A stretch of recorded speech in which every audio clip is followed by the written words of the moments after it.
19-18 кылым десиндер.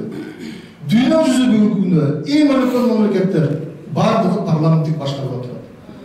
Кыргыз эли өлгөн десе, биз 15-20 миң адамдын ою менен эсептешпей, биз дүйнөлүк коомчулук менен эсептешибиз керек. Эгерде биз бүгүнкү күндөгү дүйнөнүн шартына макул болбосок, передовой технологияларга макул болбосок, бизди эч ким мына бүгүнкүдөй болуп таанып сүйлөшпөй коет.